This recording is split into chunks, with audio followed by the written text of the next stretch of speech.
नाज़रीन गिरामी अस्सलामु अलैकुम वरहमतुल्लाहि वबरकातुहू। सीधी बात के ताज़ा तरीन प्राइम टाइम में आप लोगों का इस्तकबाल है। नाज़रीन गिरामी, मैं अंसार अज़ीज़ नदवी इस वक्त आप लोगों के सामने कुछ अहम तरीन ख़बरें, कुछ वायरल वीडियोस और कुछ तनकीदी तज़्ज़िये लेकर के हाज़िर हुआ। तफसीलात में जाने से पहले आप लोगों से जो दरख्वास्त होती है उस पर ज़रूर तवज्जो करें। नाज़रीन गिरामी, कर्नाटक के अक्सर इलाक़ों से बार बार धोखा दिया जा रहा है, लेकिन घर बैठे मुफ्त में खाने की आदत लोगों को ऐसी पड़ी हुई है बग़ैर मेहनत के कि बार बार धोखा दिए जाने के बावजूद ये लोग इस वक्त सुधर नहीं रहे हैं, जिसका नतीजा ये निकल रहा है कि कर्नाटक के मुख्तलिफ़ इलाक़ों में धोखेबाजों की तादाद और कंपनियों की तादाद बढ़ती चली जा रही है। बेंगलुरु की कई ऐसी कंपनियां थी जिन्होंने लोगों के हज़ारों करोड़ रुपए डुबा करके चले गए। लगभग उसकी सारी फहरिस्त निकाल दी जाए तो 35 के करीब ऐसी कंपनियां हैं जो शहर बेंगलुरु में मौजूद थीं, लोगों से डबल मुनाफा देने के नाम पर लेती थीं, फिर उसी को अलग अंदाज में इधर उधर इन्वेस्ट करने का धोखा दे करके फिर वहाँ से वो भाग गई। एक दो कंपनियां नहीं, 35 कंपनियां फहरिस्त में हैं। बास के सुर्खियों में आई, बास कंपनियां सुर्खियों में नहीं आई, और इसमें लूटे जाने वालों की अक्सरियत मुसलमानों से थी। अब ऐसी ही एक कंपनी रायचूर में 800 करोड़ रुपए का चूना लगा करके भाग गए हैं, और इस कंपनी का नाम था दरवेश ग्रुप, और इसके ओनर्स मोहम्मद हुसैन, शुजा, सैयद मिस्कीन और सैयद और न जाने कितने लोग इनसे जुड़े हुए हैं।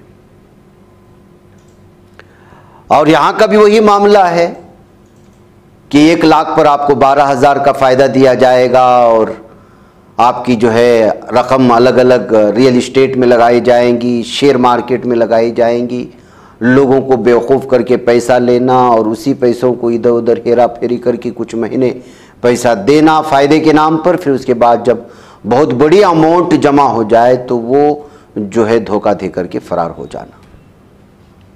ऐसे कितनी कंपनियों के बारे में आपने सुना। अब ये दरवेश कंपनी के सिलसिले में आ रही है। ये मामला अब CID के हवाले हो चुका है। 22 जून को जो है यहाँ पर इस सिलसिले में अलग अलग तरह के शिकायतें दर्ज हुई थी। फिर उसके बाद लोगों ने दफ्तर पहुंच करके, जो यहाँ के इन्वेस्टर्स थे, उन्होंने जो हंगामा मचाया है और कंपनी के वकील को लेकर के उससे जो बहस जारी है, वो सारी चीज़ें आप यहाँ पर मंजर में देख सकते हैं जो इस वक्त हमारे स्क्रीन पर चल रहा है। ये टुमकुर से सीधी बात के नाजरीन ने भेजा है कि देखिए किस कदर कितनी बड़ी तादाद में जो इस वक्त धोखा हो रहा है। 800 करोड़ रुपए तो ये बताया जा रहा है, अंदरूनी सतह पर क्या सूरत हाल है अभी धीरे धीरे करके ये सारी तफसीलात आएंगी। तो ये कर्नाटक के रायचूर में है नाज़रीन गिरामी, ऑफिस थी जो हैदराबाद रोड पर वाक़ है, और दरवेश ग्रुप के नाम से कंपनी बनाई गई थी, और अलग अलग तरह के जो है बहाने बना करके, और जब से जाहिर सी बात है कि जिन लोगों ने, कई लोगों ने इसमें 12 लाख, 10 लाख, 20 लाख का इन्वेस्टमेंट किया है, अब अचानक कंपनी भाग गई है, अपनी सारी ज़िंदगी की पूंजी इसमें लगाया है, कोई अपने घर बेच करके, कोई अपने ज़ेवरात बेच करके, कोई अपनी जो है घर और प्लॉट बेच करके, कोई अपनी जो है खाली ज़मीन बेच करके। तो ऐसी सूरत हाल में लोगों के क्या हालात हुए होंगे और क्या सूरत हाल है। बताया जा रहा है कि जो है इंटरेस्ट रेट से जो है 10% आपको ज़्यादा फ़ायदा दिया जाएगा, यानी कि सूदी कारोबार है, ये बाकायदा सूदी कारोबार ही कहा जा सकता है इसको। कोई किसी भी तरह की जो है मुआहदे नहीं पूछते और किसी से पूछताछ भी नहीं होती, अलग अंदाज में लोग जो इन्वेस्टमेंट करते हैं, और सूरत हाल इस कदर बिगड़ गई है। इसमें सिर्फ मुसलमान ही नहीं बल्कि गैर मुस्लिम जो है किसान तबका और भी बहुत सारे लोगों ने इसमें जो है लगाया है। तो इस तरह से अब जो है बहुत सारे लोगों ने खुद को जान से मार देने की धमकियाँ भी दे रहे हैं कि अगर उनका वापस पैसा नहीं लौटा जाएगा तो। अब बेंगलुरु से जिन कंपनियों पर केस चल रहे हैं वहीं का मामला आप देख लीजिएगा, कितने लोगों को पैसा वापस आया। जब गवर्नमेंट और CID और पुलिस के हवाले मामला हो जाता है तो फिर लोगों को उम्मीदें छोड़ देनी चाहिए। तहकीक के नाम पर बदलती चली जाती हैं तंजीमें, कभी मरकज़ी, कभी जो है आपको मरकज़ी और तफ्तीशी एजेंसी आना शुरू हो जाती हैं, कभी रियासती सतह की CID और SIT नाम से अलग अलग बन जाती हैं। हर साल में बदलाव होता है, फिर उसकी अलग रिपोर्ट, इसकी अलग रिपोर्ट, यूं ही साल साल चलते चले जाते हैं और लोगों को फ़ायदा कुछ नहीं पहुंचता, और पहुंचता भी है तो यूँ समझिए कि 100 रुपये में 5 रुपये मिल रहे हों। ऐसी सूरत हाल में शायद इन ओनर्स को, ये जो इस वक्त बात कर रहा है ये ख़ुद उस कंपनी का ओनर है जिसको आप देख रहे हैं, हम सुनाएंगे इन लोगों की बातें। दरअसल मसला ये है कि इस तरह की कंपनियां बार बार धोखा देने के बावजूद इस तरह के धोखे में क्यों फंस रहे हैं, इस तरह के लालच में क्यों आ रहे हैं, ये अहम तरीन सवाल है।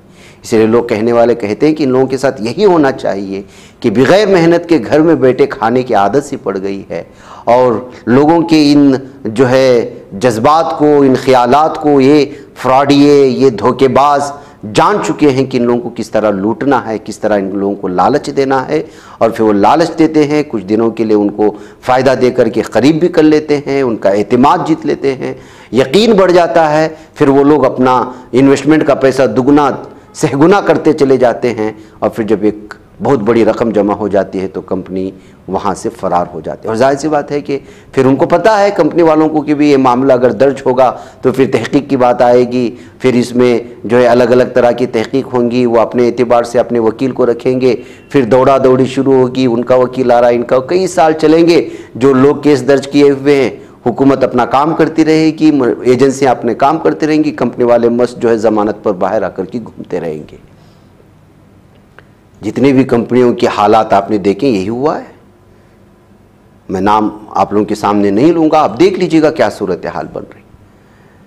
अब देखिए कि क्या यहाँ पर जो जिन लोगों ने जो है जो इसमें इन्वेस्टमेंट किए हुए थे उनकी वीडियोस भी आ रही हैं, आप थोड़ी देर के लिए सुने, फिर मैं दूसरी खबरों की जाने पड़ता हूँ। देखो भाई, मैं एक चीज बात बोल रहा हूँ, क्या भाई शेयर मार्केट में पैसे डाले सो क्या, अगर मंडे तक पैसे नहीं आए मैं गारंटी कूदने वाला हूँ। ये मेरे को सुझा, लंगड़ा फारूक, स्किन, ये जितने भी जने हैं मेरे को पैसे देना। अगर ये मैं मर गया, ये मेरे जोरू बच्चे को सब इनकी जिम्मेदारी रहेंगी।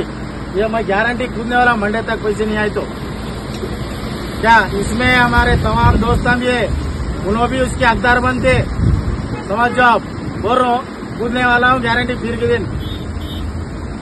अस्सलाम वालेकुम।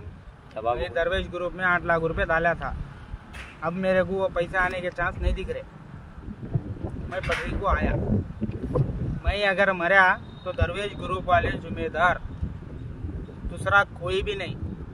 मैं 8 लाख रुपए क्या कर को डाला, मेहनत कर को, पसीना टपका को, लेखा को दरवेश ग्रुप में डाला, क्या की एक सहारा है बोल, बच्चा के स्कूल की फीस, क्या की एक घर का खर्चा बोल को डाला। अब मेरे को वो पैसे आने के चांस नहीं दिख रहे। मैं पटरी को आया, 3 से 4 दिन में मेरे को पैसे होना नहीं। अगर मैं मर गया तो दरवेश ग्रुप वाले जिम्मेदार। मैं दाल को भी, दूसरा को भी दलाल लगाया, उन्होंने भी क्या क्या कर को लाए किए, क्या क्या नहीं किए डाले। अब वो पैसे आने के चांस नहीं दिख रहे। अगर मर गया तो दरवेश ग्रुप वाले जिम्मेदार, दूसरे कोई भी नहीं। नाज़रीन गिरामी, बाराबंकी में ये खातून के साथ, जिसका नाम फरीदा खातून बताया जा रहा है, उसके घर पर गुंडे जो है जबरन कब्ज़ा करने की कोशिश कर रहे हैं। किथौरी नामी इलाके में बड़ी मुश्किल से फरीदा खातून ने घर ख़रीदा था, लेकिन गुंडे वहाँ पर उनके घर पर ज़बरदस्ती जो है कब्ज़ा करने की कोशिशें हो रही हैं। उन्होंने जो वीडियो बना करके पुलिस एडमिनिस्ट्रेशन से और लोगों से अपील की है कि वो इन गुंडों से बचाएं, और उनकी मेहनत की कमाई से जो उन्होंने एक प्लॉट ख़रीदा है उस पर जो है कब्ज़ा होने से बचाएं। देख लीजिए कि बाराबंकी के फरीदा खातून क्या अपील कर रही है। मेरा नाम फरीदा खातून है, मैं किठूरी की रहने वाली हूँ, थाना जैदपुर, तहसील नवाबगंज, जिला बाराबंकी की रहने वाली हूँ। मैंने एक प्लॉट गोपालपुर में लिया था 2016 में, जिसकी हमने रजिस्ट्री दाखिल खारिज सब कुछ करवा ली थी। और लेखपाल के थ्रू नाप हो गए, चिन्हित करवा के मेरा प्लॉट हमको दे दिया गया था। जब उसमें हम पक्की बाउंड्री करवाने चले तो जिससे हमने खरीदी थी वो और उसका भाई दोनों आके वहाँ पे उसने वो जो हमने बाउंड्री करवाने के लिए खुदवाई थी उसने सब उसको उखाड़ दिया, पूरा प्लाट को जोत दिया और जो है उसमें धान भी लगा दिए। जब हम शिकायत करने जो है 21 तारीख 7/2024 को कोतवाली देवा में गए थे, लेकिन उन्होंने मेरी सुनी नहीं। अभी तक कोई उस पर सुनवाई भी नहीं हुई।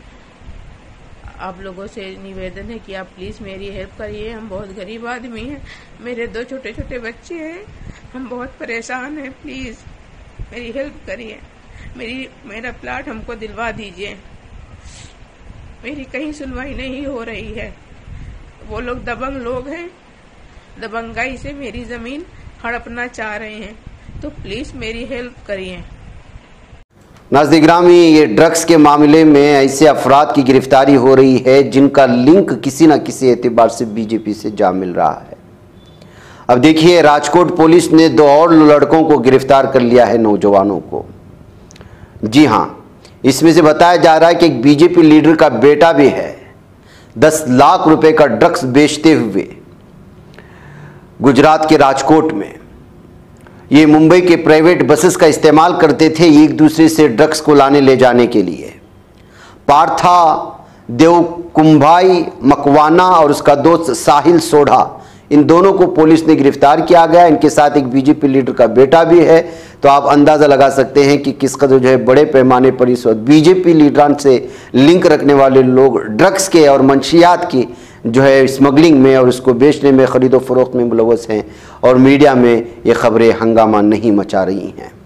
नाज़रीन गिरामी, नफ़रत की जो बीज बोई जा रही है नौजवानों में, या बीज बोई जा रही थी पहले, वो किस कदर घर कर गई है कि एक शख्स एक पुजारी के सामने खड़े होकर के वो माला जपता है इस वजह से कि उसके अंदर मजबूती आए, और वो मजबूती इसलिए चाहता है कि वो हिंदुस्तान भारत के सारे मुसलमानों को जो उसकी ज़बान में मुल्ले कह रहा है वो काट देना चाहता है, ख़त्म कर देना चाहता है। ये भारत के नई नस्ल की वो कहानी है नाज़रीन गिरामी, जिनकी जहनों में इस कदर जहर भर दिया गया है या इस कदर झूठ परोसा गया है, या फिर एक ऐसी कहानी या झूठी तारीख इनको बता दी गई है कि अब इनके रोम रोम में मुसलमानों के खिलाफ नफरत पाई जाती है। आप खुद जो है इन पुजारी के दरमियान में या उनके गुरु के दरमियान में और इस शख्स के दरमियान में जो गुफ्तगू शुनीद हो रही है, और वो किस तरह से मुसलमानों के कत्लेआम की बात करता है और पीछे खड़ी हुई ख़वातीन उसके सवाल पर हंसती हैं, और ये हंसी माशरे की गंदी जहनियत और मुसलमानों को लेकर के उनके जहन में पाए जाने वाले असबियत की जानिब किस तरह से जो है इशारा करती है, उसको भी देख लीजिएगा। आप सुने और महसूस करें कि क्या सूरत हाल है इस वक्त भारत में, और नौजवान नस्ल पढ़ी लिखी हो या गैर पढ़ी लिखी, वो मुसलमानों के तय किस तरह की सोच रखती है, आप देख लीजिएगा। कोटि कोटि प्रणाम, खुश रहिए। जैसे गुरु जी हम रोज 5000 राधे राधे नाम जप करते हैं, तब पर भी हमको घर पे सब कोई नालायक बोलता है। कौन नालायक बोलता है? मेरा पापा दीदी बोलते हैं कुछ करते नहीं। कुछ काम करते हो? नहीं, अभी नहीं। तो काम भी करो ना बेटा। जो काम सोचे हैं वो थोड़ा कठिन है। क्या? हिंदू राष्ट्र के लिए सभी मूल्यों को मारना चाहते हैं हम। किसको मारना है? सभी कटुओं को, मूल्य को, इसीलिए नाम जप करते हैं गुरु जी। बेटा, नाम जप का उद्देश्य ये ना हो कि हम किसी का नुकसान करें। वो भी तो हम लोग का नुकसान करते हैं, आए दिन दंगा फैलाते रहते हैं। आपके अंदर पहले कुछ कमाओ बेटा, पैसा कमाओ, इज्जत कमाओ, समाज में नाम कमाओ। किसी का बुरा करने का क्यों सोचना है? आप सबका भला करने का सोचिए। गुरुजी हम लोग देने वो बहुत बुरा करते हैं। क्या बुरा करते हैं? गाय काट देते हैं, लड़कों को काट देते हैं, रामनवमी में जुलूस निकालते हैं, पत्थरबाजी करने लगते हैं। तो आप उनको समझाओ, प्यार की भाषा में समझाओ, प्यार से समझा दो। नाज़रीन गिरामी, मगरबी बंगाल असेंबली में तृणमूल कांग्रेस की एक तहरीक चारशुंबा को मंजूर हुई, जिसमें नीट इम्तिहान की बर्खास्तगी और रियासती हुकूमतों के अलहिदा एंट्रेंस टेस्ट के पिछले निज़ाम की बहाली का मुतालबा किया गया है।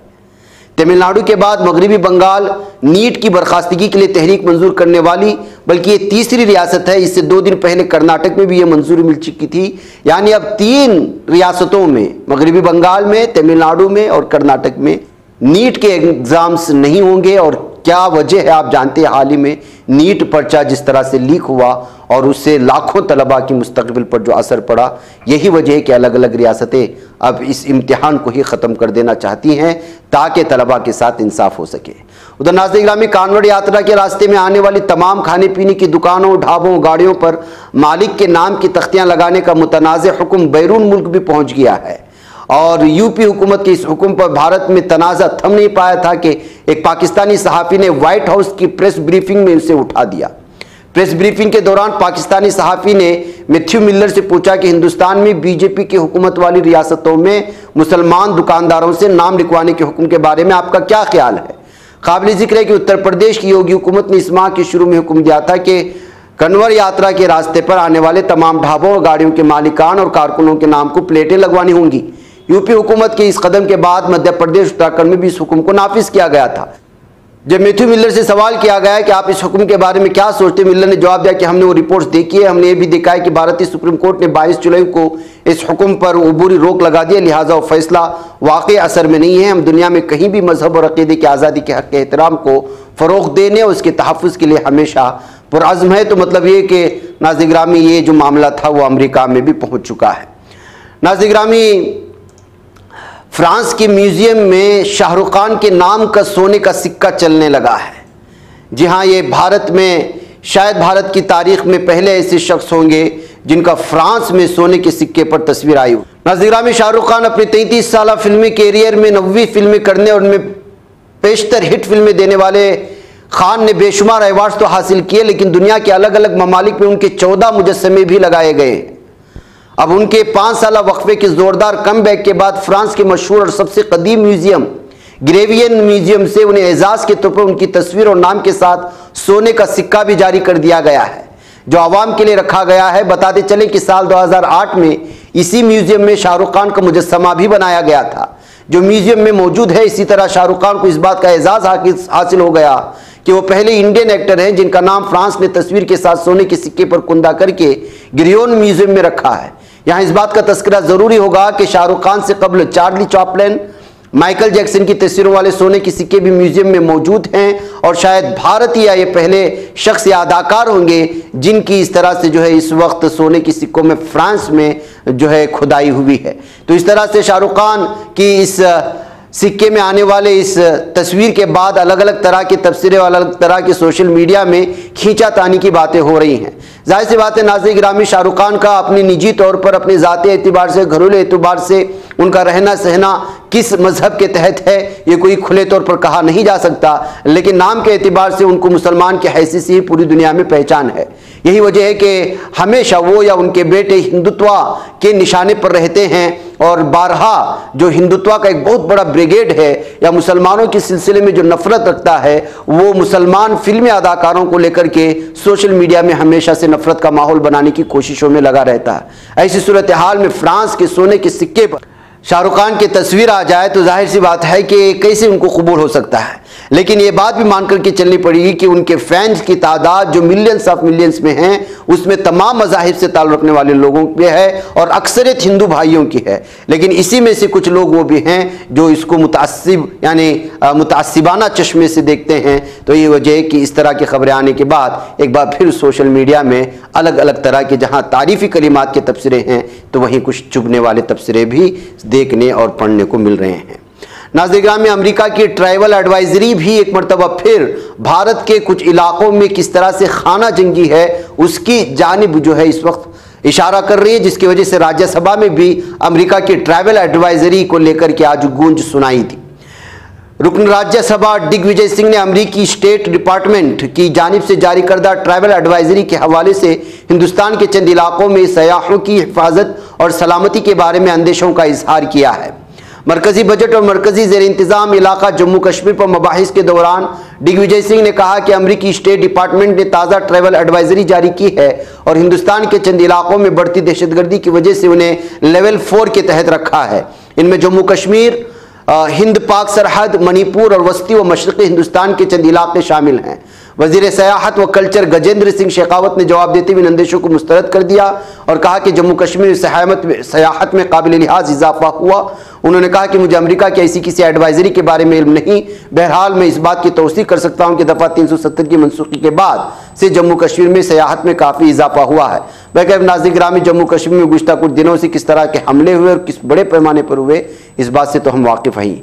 मुझे यहाँ पर इजाज़त देना। अस्सलाम वालेकुम रहमतुल्लाहि व बरकातुहू। ये बच पाता है कोई सहाफ़ी की निगाहों से, मिलाता है ये लोगों को मोहब्बत की पनाहों से। करम और दर्द मंदी का है एक संसार, सीधी बात। अज़ीमत जुर्अतो हिम्मत का है इज़हार, सीधी बात। अज़ीमत जुर्अतो हिम्मत का है इज़हार, सीधी बात। ये चैनल हक निगर बनकर कुचल देता है फितनों को।